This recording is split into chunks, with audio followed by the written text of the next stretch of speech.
Hello, friends in Courtenay. Wanted to say hi and give an introduction to this month's theme in our peer-to-peer discipleship program, Life Together. I'm so glad that you're taking part in this. It's an important part of your faith journey. It's been a little while now. My family's moved to Vernon. Well, the older ones, they stayed behind in Courtenay, but Alicia, she's been serving at Sunnybrae Bible Camp all summer. Shalia started her job as a social worker at the hospital, and I've been going at my studies and enjoying learning about counseling. That's all online, and so it gives me some freedom to get out into the Monashees, not too far away from Vernon.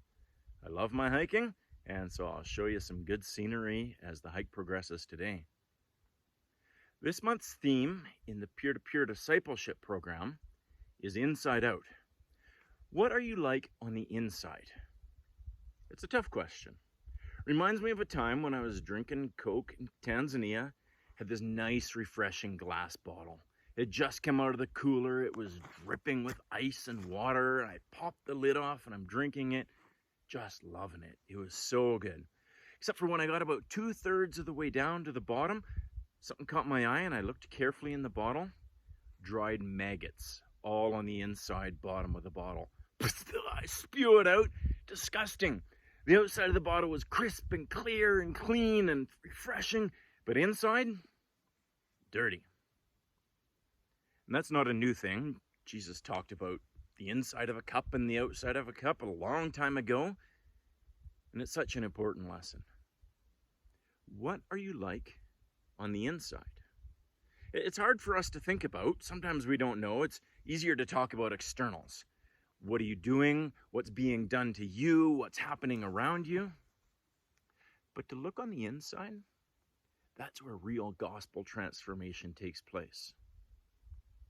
One good way for you to understand what you're like on the inside is think about what comes out when you're tired, when you're hungry, when you're irritated, when someone rubs you wrong, when your partner just gets on your nerves. What is it that's stirring up within inside of you? That's a good look on what's on the inside.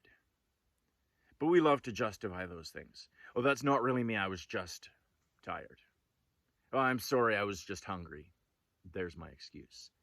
Except Jesus says whatever's on the inside, it will come out and it will show itself.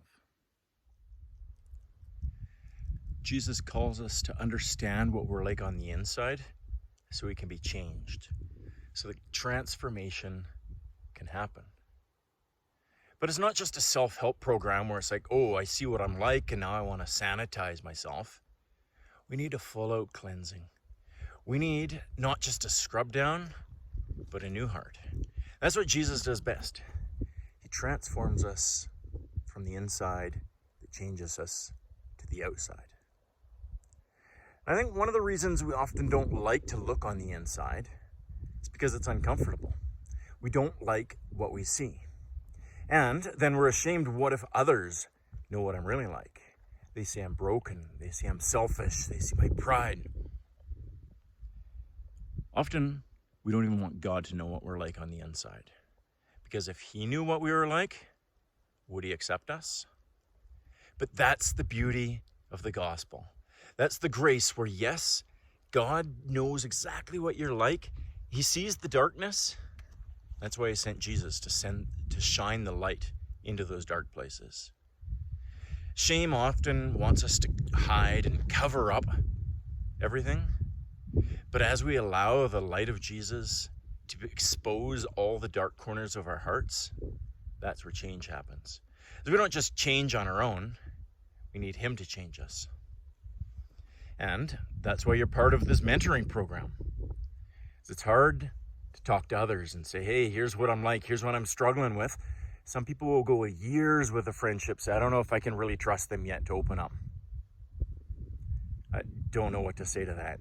Apart from, at some point, you've just got to open up and start sharing. Some point, trust, you're just going to have to step out and try it. So this month, as you talk about what you're like on the inside, be courageous, be bold, and allow the light of Jesus to shine into every dark corner of your heart.